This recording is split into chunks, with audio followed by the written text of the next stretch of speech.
This week, we're talking about what to do when everything feels fucked. You are listening to Love Your Job Before You Leave It, the podcast for ambitious, high-achieving women who are ready to stop feeling stressed about work and kiss burnout goodbye forever. Whether you're starting a business or staying in your day job, this show will give you the coaching and guidance you need to start loving your work today. Here's your host, career coach Corey Lynn. Hey, y'all. Happy Wednesday. I just want to tell you, I hope the sound quality is okay. I'm sure my podcast team will let me know if it's not, but the Roomba attacked my podcast setup in the middle of the night and ate my little cord and knocked over the stool that my podcast mic is set up with. It really actually just brings to light that my podcast setup currently is a bit of a mess, if I'm being honest, and that's okay. It used to be in my office. The sound quality is not great up there. I moved down to the spare bedroom. There's not actually a table in here, so literally it's like an old kitchen stool that is now acting like it's a bedside table that my podcast mic is attached to, and then the Roomba pulled it down by pulling on the cord, which is really my fault because I didn't tuck the cord up because I didn't know the Roomba came in here. So things don't always go according to plan, but we carry on anyways. Yes, we do. And that's what we're doing today. And I hope the sound quality is okay. I did a little test. It seems like it's fine. Podcast team, let me know if it's not. And if you're hearing this, you listeners, then it probably is fine, or I didn't have enough time to do it again. And if it's bad, I'm sorry. And I love you. And we'll do better next time. Okay, moving on. There's been a lot of stuff going on in the world that is upsetting to me and maybe to you. We've got the stuff that's going on with the leaked Supreme Court decision about Roe versus Wade. There's lots of other shit that is going on with the Supreme Court, like things that they're doing and stuff that they're undoing and taking away. And then we had the shooting in Buffalo, and then we had the school shooting in Uvalde. And something I've been talking with my clients about is just like, how do we carry on when everything feels like a dumpster fire? How do we carry on when everything feels like super duper fucked? And I think this is really important. And I do think it's relevant for a podcast that's about work because we're humans. We're humans doing the work. Like, it's not like we go to work and become a different robot person who doesn't have feelings. And I know that like a lot of our workplaces maybe sort of treat us like we're a robot person sometimes, but our internal experience is that we're humans and we're going to carry our humanity with us. We're going to carry our humanity with us when we go to work. We're going to carry it with us when we go to the grocery store. We're going to carry it with us all the time, right? On a walk, picking up dog poop, whatever. Our humanity is going with us. And so how do we navigate ourselves, our lives, our work, our emotions when so much is going on? And in a way, like, so much is kind of always going on. Like, there's been the war in Ukraine and there's like always something. And I think like really, if you're paying attention, there really, really always is something. But there have been more some things lately that I have been aware of. So I don't want to act like the things that I'm aware of are more important or more pressing than any of the other things. And sometimes it really is a personal, everything feels fucked. Like if we've been really sick or a friend or family member's been really sick or a loved one passes, whatever, like there are plenty of times where what I'm about to teach and talk about today is relevant. And some of them are going to be collective experiences and some of them are going to be experiences that are going to be singular to you. Okay, so one thing I was talking with one of my clients about this week was like a lot of people don't want to feel their feelings when there's a lot of big stuff going on in the world that they have a lot of big feelings about. And sometimes we don't want to feel our feelings because we're like afraid the feelings are going to overwhelm us. And like literally people are like, I'll die if I feel my feelings. And I get that because feelings feel very big and intense. The human body is also designed to feel them. So we'll get into that in a minute. But that's one thing. And then another thing that's very common is some people really struggle to give themselves permission to have feelings, like especially depending on how close or far away they are from the thing that's happening. And I've seen this a lot where people are like, how upset am I allowed to be? How upset is it appropriate to be, like based on these like logical factors? And I get that, but I think it's very intellectualizing and it takes us away from the feelings themselves versus like, you're allowed to have whatever fucking feelings you have. Feelings are not logical. I mean, they are in that like they get kicked off and they're like a physiological thing in your body, but they're also not logical, or they follow their own logic is actually kind of how I think about it.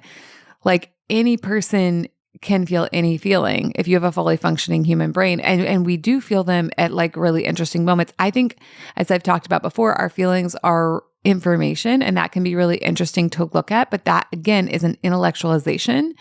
And there is a time for just processing the feelings, feeling the feelings. So I want to talk about that with y'all today. And I've touched on this in some other podcasts, but I think especially when like we're in a moment where everything feels fucked and we're trying to figure out like who we're going to be and what we're going to do about it. And if you listen to this podcast a lot, like we're big about intentionality around here, right? So we're like, who do I want to be in the world with this shit happening? But before you can get to who you want to be, you need to have and process the emotions that you already have, right? So with everything going on, maybe you're feeling a lot of rage. I'm feeling rage. Maybe you're feeling a lot of sadness and grief. Maybe you're feeling despair. Maybe you're feeling hopelessness or overwhelm. Whatever you're feeling, kind of what I want to pitch to you about that is that it's okay. We don't have to judge it. We don't have to ask ourselves if we're allowed to have it. We don't have to like fight with the feeling. We don't have to run away from the feeling. A lot of us don't want to feel our feelings. I'm like this even sometimes, and I've been a coach for fucking years now. But in our culture, we're not taught to like have and be with our feelings. A lot of us are explicitly taught to shove them down, to avoid them. And we do a lot of activities to avoid them. In the coaching world, we call this buffering. So you can buffer by eating, you can buffer by drinking, you can buffer by watching a lot of Netflix. You can also buffer by doing things that our culture would consider like health promoting. Like people can buffer with exercise. And I just like kind of want to touch on that because you may find yourself doing that. If you're feeling really big emotions about what's going on in the world and you're not sure like how to be with those, you may find yourself overdoing in like these little activities as a way that your brain is using that mechanism to try to help you get away from your feelings. And I want to be really clear that like, I'm not saying there's anything wrong with that. I think a lot of human beings use that like buffering, numbing, distracting to a certain extent. There is a point at which it may become problematic, but I don't want you to think if you're doing any of that, it's necessarily a problem because it's not. And sometimes that's a life-saving mechanism. But what I want for us to do here together today is to think about like meeting our emotions, whatever they are, with love, compassion, curiosity, and openness. Because we can really only push our emotions down for so long. And the thing we actually want, which is to like kind of get to the other side of that emotion, that happens when we are with the emotion, not when we try to push it away. So it's a little bit like if you had gone to the bathroom and stepped on a piece of toilet paper and it got stuck to your shoe and then you like leave the bathroom, it's like going with you. If you like try to run away from the toilet paper that's stuck to your shoe, that's not going to work because it's going to go with you. It's like attached to you. Whereas like to get it off, you have to like stop, look at it, see how it's stuck and like, you know, pull it off or like use your other shoe to get it off. The more we try to run away with like from it, it just comes with us. And then we get like more afraid and worked up. And so that's kind of what feelings are like, except for feelings are something that's created inside of your body. I also just want to take a moment to apologize. If you can hear the beeping, there's some kind of machinery across the street. And I was trying to wait and record this when it wouldn't be beeping, but fun surprise, it's going to beep all day. So yay. And if you can't hear it, most excellent. I'm glad. Okay, so processing our emotions, being with our emotions with like love, curiosity, compassion, courage. How do we actually do that? A lot of people think being with their emotions means repeating the story over and over and over again. That's not being with your emotions. That is kind of creating an emotion storm because every time you tell the story, you create the emotion again, right? So like if you keep repeating a thought you're having about like the shooting, any of the fucking way too many shootings that have happened this year, you're going to keep creating more and more emotion in your body. It's going to be like a bigger and bigger wave. And like, then of course, you're probably going to want to try to run away from it because it's going to seem really big and overwhelming. Whereas when you notice you have a feeling in your body, instead we want to go out of the brain. We want to go out of the narrative. And we want to go down into the body. So like I literally think about this as sinking down, taking my awareness from like sort of between my eyeballs and dropping it down into my body, into my chest, into my belly. So I literally think about taking the awareness from like up in between my eyeballs. Like that's a lot of us where our awareness like kind of is. It's like we're very cerebral, we're very in our heads. It's also like I think a lot of us orient towards visual. And I mean like seeing out of our eyeballs. I don't mean like visualizing. And so having body awareness, getting out of the narrative and into the feeling, I think about dropping that awareness down into my body and then looking in my body for the feeling. And that may be like, okay, it's in my chest, like it feels hot or it feels cold, it feels tight, it feels fast or slow. And we want to kind of go through our body and look for the feeling in a very neutral, observational way. We don't want to say things like, it's too big, it's overwhelming, it's drowning me. That's going to make your brain freak the fuck out because your brain doesn't always understand the difference between metaphor and literal. And so if you tell your brain like you're drowning, your brain will freak out and have a stress response because it's like, we're drowning, we should do something, versus like, okay, my chest feels hot and tight, and just like sitting with the feeling in the chest. So what we're going to do, we're going to drop into the body. We're going to scan the body. We're going to like look for the emotion, like we're playing like hide and seek. And when we find it, we're just going to be with it. We're not going to judge it. We're not going to shame it. We're not going to tell it shouldn't be there. We're not going to tell ourselves like we shouldn't have that feeling or we're not allowed. We're just going to like hang out with it and observe it. So it's kind of like you're just like sitting at a table, like looking at someone, not doing anything. You're like looking at their eye color, looking at their hair color. We're not judging the eye color or the hair color. We're just like looking at it. The feeling is the other person in this metaphor. And if this feels really uncomfortable to you, before you begin, set a timer for like 90 seconds to 3 minutes. So this is fast. When we actually pay attention to the feelings we have, we can process through them pretty quickly. And you might not get like back to totally neutral, but usually what happens is you pay attention to the feeling and it will increase a little bit and then it like kind of crests and then it kind of mellows back out. And we usually come to like a much more even keeled place. Sometimes there's like a wisp of that feeling still there. Sometimes we actually feel like much, much better or relieved. And just to review, when you're in your body, like looking for the emotion and just observing the physical sensations of the emotion, it's important to stay in the body awareness and not to go back into either the narrative about what's happening in the world or the narrative about like whether you should or should not be having the feeling. When you're in that headspace of judging, you're not in the headspace of feeling. And what feeling does is it allows us to kind of come back to at least like a neutral-ish place. When we're avoiding the feeling, we are going to feel overwhelmed. We're going to feel like it's all too much. We're maybe going to try to run away. We may again do some of that buffering behavior.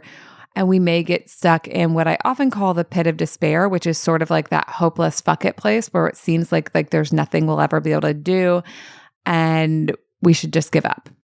When we process the emotion, we get to the other side of it. I want you to think about like an emotion is a physiological thing in your body. It's just a process in your body. And once you kick an emotion off, your body doesn't give a shit like if you want to feel the emotion. Your body doesn't give a shit like who you are to get to feel the emotion. Your body is like, I have a process. I'd like to finish the process, please. One of the less sexy metaphors I have for this is pooping. When your body needs to poop, it just needs to poop. It's like, doesn't give a shit if like you want to. It doesn't give a shit if you think you like earned the right to have that poop. It doesn't give a shit like anything. It's just like, this is a thing we need to do. We need to get rid of this. And if you don't let your body poop when it's time, I don't know if you know about this, but I have had many experiences with this. If you don't let your body poop when it's time, then that shit gets backed up and lots of things go wrong. And sometimes you even have to like go to the doctor about it. It can be very uncomfortable in the physical body. This is how emotions are too. I do feel like people can be like emotionally constipated and it's no bueno. And I also feel like, so back when I used to work in an office, like when I started that office job, it like really fucked my poops up because my body didn't want to go during the time that I was at home. And then my body also didn't want to go when I was in the office. And I think feelings can be like this too. You may be like, oh, like here's the time when I have to like feel the feelings, but they don't want to come. And like, then they're trying to show up in this meeting, but then I also feel uncomfortable. Like I don't want to have them there. And so just like with pooping, like one thing you can do is like get yourself on a schedule, right? I like actually gave one of my clients homework of like, set a timer for a certain time during the day and like just give yourself permission to like cry and feel whatever feelings you're having. Like if all day long we're feeling like sad and we're not taking time to feel that, and it's just sort of like, I think about it as like stacking up, right? Or getting backed up, like in the poop metaphor. Giving yourself a time to like let that out and release it is really beneficial. And I think sometimes it can even go so far as like, if let's say the time is 5 p.m. and it's 5 p.m. and you don't feel like crying, put on a sad video for like 1 minute and see if you can induce yourself into like having that emotion and letting it complete and move to the other side of it. Especially if you don't have a lot of practice feeling your negative emotions, sometimes that can be really helpful. But again, we're not like making out with the emotion. We're not like getting married to it. We're not building a house in its space where we're going to live in forever. It's about learning to move through it. It's a little bit like, let's say like a really cold stream that you're just going to swim across. We have to get into the cold water to get to the other side, but the point is not that we hang out in the cold water forever. The point is we get in the cold water, we get to the other side, we get out of the cold water. And that's what we want to do with the feeling too, right? So if we're avoiding the feeling, it's like we haven't even gotten in the water yet. We're like looking at the water, thinking about how cold it's going to be, thinking about how much we don't want to do it, thinking about all the other things we're going to do instead. So we want to get in the water, but then once we're in the water, we don't want to just sit in the water and be like, wow, this is so cold. This is terrible. I can't believe how terrible this is. And that would be like when you're in the feeling, continuing to like tell that narrative, tell that story about the feeling. No, you want to get in the water, then you want to swim and you want to get to the other side and you want to get out. And then you want to give yourself a big fucking high five for being so brave and courageous and going through that set of sensations. Just like getting into cold water is physical sensations you're actually going to have in your physical body. That is what a feeling is like also. Okay, so when everything feels fucked, whether it's like everything feels fucked all over the world for all of us or everything feels fucked just for you personally, this is the first thing I want you to like learn how to do is how to be with and process those emotions and get to the other side of them. And this is not a one and done, y'all. You may be doing this multiple times a day. You may be doing it once a day. So when shit feels fucked, being able to feel those emotions and get to the other side of them is like not what your brain's going to want to tell you to do. Your brain will be like, let's take some action, or like, let's drink some wine and pretend this isn't happening. It's not going to feel natural to you to do this. But I want to point out here that like, it actually is like the most natural thing you can do is to feel and process your emotions, because like the human body is like an animal body, and physiologically that's what makes sense. The reason it feels more natural to like, go take a bunch of action or like drink some wine or whatever is not because that is more natural. It's because that's what we've been trained to do. So when you think, well, it's more natural to do this other thing, no, it's not. It is learned. It's more habitual to do those other things. It doesn't mean it's more natural. It doesn't actually mean it's what's going to help you. I think processing the emotion and then getting back to kind of like homeostasis is actually going to be one of the most useful things you can do. And even if it feels a little weird at first, you can do it and learn, because guess what? Walking probably also felt a little weird at first when we were like little baby toddlers, but we learned it. We got habitual at it. Now we don't even have to think about it, and it would feel really awkward to crawl. So this is just like that. Okay, now you've processed your emotion. Now what? Okay, this is the part where it's more like a lot of what we talk about all the time, which is who do you want to be? What do you want to do? And what do you want to do if you believe anything is possible? So many people right now are like feeling so overwhelmed, especially about things like the shootings, and feeling like it never changes in this country around that. And it hasn't changed yet, but I really want to impress upon you, just because something hasn't been done yet doesn't mean it can't be done. When we believe things can't be done, when we believe that nothing can change, what we create is us not doing things. And what we create is things not changing. And it'll seem like it's just happening to us. And like, listen, I get that like there's already a status quo and it's operating. And like, yeah, it takes a lot less effort just to let the status quo keep operating. But that doesn't mean it's impossible to create something new.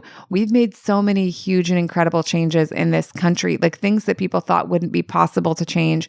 People have changed, right? There are plenty of things in our culture that I wish never happened, but they did, right? Things like slavery. And then that also ended. And that took a lot of people doing a lot of things. And I'm sure many of those people thought like, what if this never changes? Is this even possible to make this change? They took action anyways, and it did change. Obviously, the end of slavery wasn't perfect, and there are still a lot of problems and a lot of racism in our country. but some changes did happen, or like women got the right to vote. We haven't always had the right to vote. People had to work really hard. I'm sure it seemed impossible. I'm sure at times it seemed like that would never change, but it did. So what I want y'all to think about, like when everything feels fucked, is like everything feels fucked is a mindset of hopelessness. And I don't think it's wrong or bad to have that mindset. Like I'm talking, that's like the language I'm using right now too. Everything does kind of feel fucked to me. But I have to pause and be like, okay, everything feels fucked. That's bringing up a lot of emotions. Let me feel and process those emotions. And then let me think about like, what do I want to have happen? And what do I need to think and feel in order to like take effort in that direction? And something I was talking about with one of my clients this week was like, we may take action and never see the outcome. But like, if I could guarantee that school shootings or just shootings would end in 100 years and there are things I could do to like help that come into being, would it still be worth it for me to do those things, even if I could never see the benefit in my lifetime? And I was like, yes. Now, would I like for the change to happen a lot faster? I sure fucking would. But I'm willing to do things and take action to create something, even if I never get to see the benefit of it myself. Now, something else got brought up, which I think is a really good point, which is like, how do we keep ourselves from like overdoing it and then burning out when it comes to things like activism? That's a great question, because a lot of people have tried to do things before and they like put everything into it and then they didn't see change as fast as they thought they should. And then they stopped working on it, right? They got burned out and they just quit. And I think for that, I would recommend you go listen to the Mellow Massive Action podcast. I don't know what number it is, but we can link it in the show notes. But that podcast really talks about like, if you're going to be working on something for the rest of your life, how do you want to work on it? You probably want to work on it in a sustainable way, because the longer we're going to work on something, the more sustainable it has to be. Particularly, one of my clients was talking about like how painful it can be to feel hopeful. And I agree.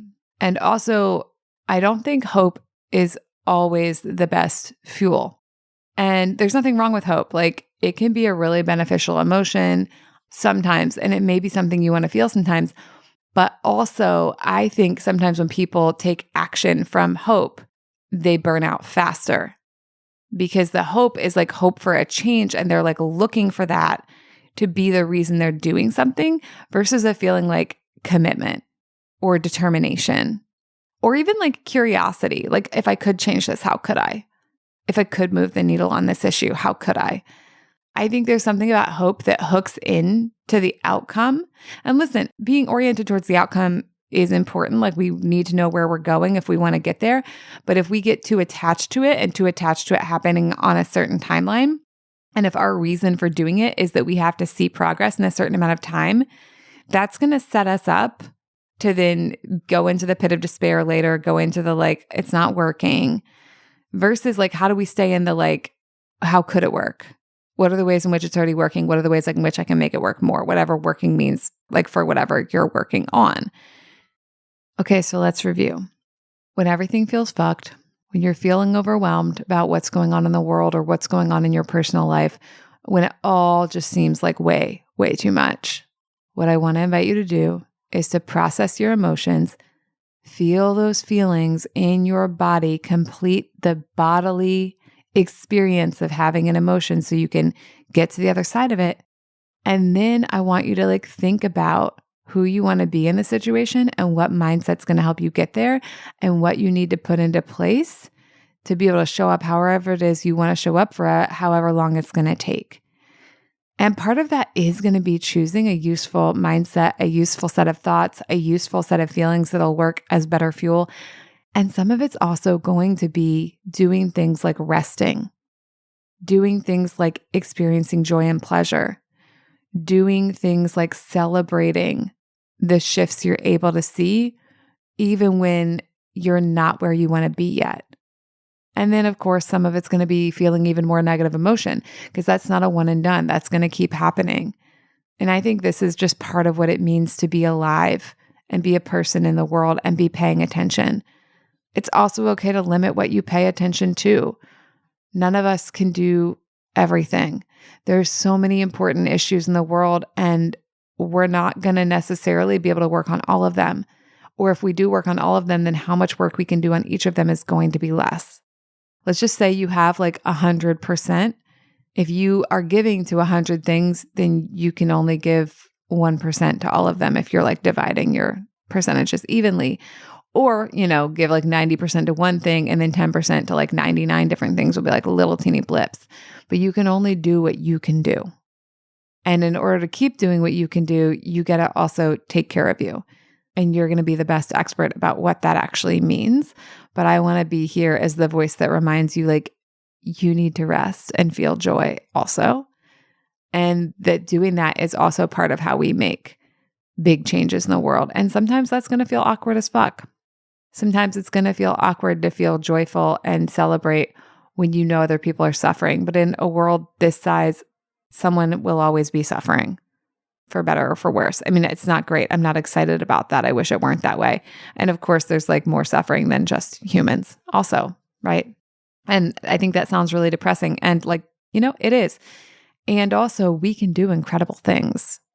We can make really big changes in the world. We can have an impact, even when we're just one person, even when it seems like everything is fucked. All right, y'all, that is what I have for you today. I hope you're taking really good care of yourselves. I love you. I'm going to be over here trying to take really good care of me and then also be the person I want to be in this wild, sometimes upsetting world.